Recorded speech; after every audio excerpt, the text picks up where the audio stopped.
কিভাবে পারস্পরিক সহযোগিতা বৃদ্ধি করা যায় সেটি নিয়েও। প্রিয় সাংবাদিক ভাই ও বোনেরা, আপনারা জানেন ঐতিহাসিকভাবে বিএনপি সরকারের সময় বাংলাদেশ থেকে মালয়েশিয়ায় জনশক্তি রপ্তানি শুরু হয়েছে। শহীদ প্রেসিডেন্ট জিয়া রহমানের হাত ধরেই মালয়েশিয়ার শ্রম বাজার বাংলাদেশের জন্য উন্মুক্ত হয়েছিল। বিভিন্ন কারণে গত কয়েক বছর ধরে এই বাজার বন্ধ রয়েছে। স্বাভাবিকভাবেই জনগণের স্বার্থ প্রতিষ্ঠায় বাংলাদেশের মাননীয় প্রধানমন্ত্রী তার দ্বিপাক্ষিক বৈঠকে মালয়েশিয়ার মাননীয় প্রধানমন্ত্রী এবং মহামান্য রাজার সঙ্গে শ্রম বাজার পুনরায় উন্মুক্ত করার বিষয়টি আলোচনা করেছেন। দুই দেশের প্রধানমন্ত্রী ঐক্যমত্য পোষণ করেছেন যে অভিবাসনের ক্ষেত্রে ব্যয় যতটা কমানো যায়, অভিবাসনের ক্ষেত্রে প্রক্রিয়াকে যতটা স্বচ্ছ করা যায় এবং নিরাপদ কর্মপরিবেশে বাংলাদেশের শ্রমিকদের সুরক্ষা যেন নিশ্চিত করা যায়, এটি উভয় দেশের অগ্রাধিকার।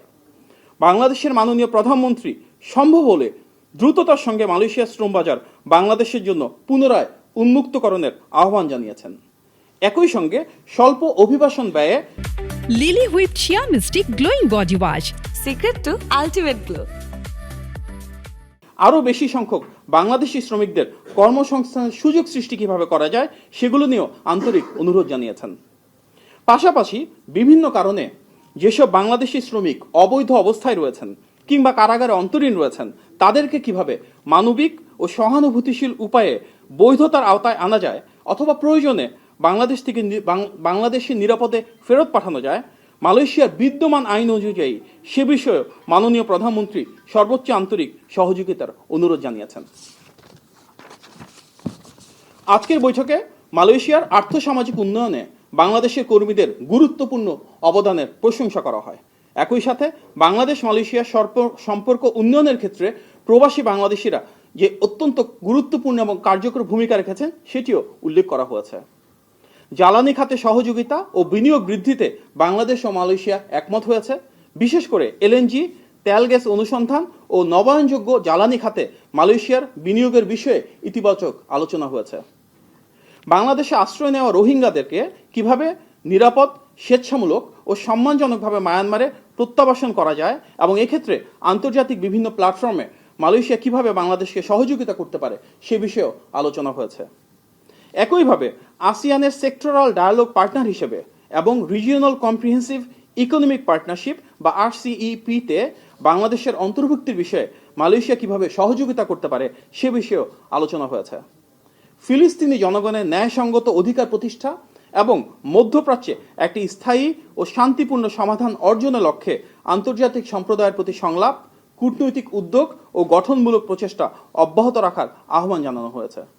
একই সঙ্গে উভয় নেতা জাতিসংঘ ও OIC সহ আন্তর্জাতিক ফোরামে পারস্পরিক সমন্বয় বৃদ্ধি এবং আন্তর্জাতিক আইন ও ন্যায় ভিত্তিক যে বিশ্ব ব্যবস্থা রয়েছে সেটি প্রতিষ্ঠায় যৌথভাবে কাজ করার বিষয়ে সম্মতি ব্যক্ত করেছেন।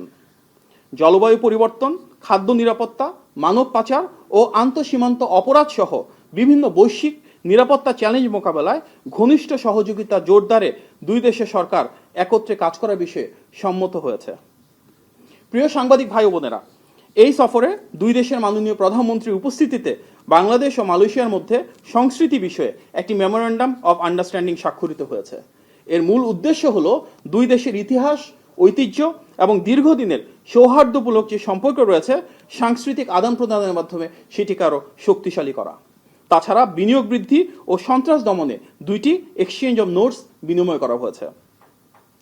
সফরকালে মাননীয় প্রধানমন্ত্রীর সঙ্গে মালয়েশিয়ার 5টি বৃহৎ ব্যবসা প্রতিষ্ঠানের শীর্ষ কর্মকর্তারা পৃথকভাবে সাক্ষাৎ করেছেন, যার মূল উদ্দেশ্য মালয়েশিয়ার সাথে বাংলাদেশের বিনিয়োগ এবং বাণিজ্য বৃদ্ধি করা এবং বাংলাদেশের কর্মসংস্থানকে আরও বেগবান করা।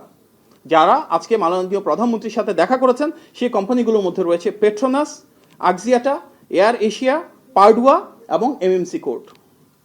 সফরকালে বাংলাদেশের মাননীয় প্রধানমন্ত্রী ও তার সহধর্মিনী মালয়েশিয়ার মাননীয় প্রধানমন্ত্রী দাতো সেরি আনোয়ার ইব্রাহিম ও তার সহধর্মিনীকে তাদের সুবিধাজনক সময়ে বাংলাদেশের সফরের আন্তরিক আমন্ত্রণ জানিয়েছেন।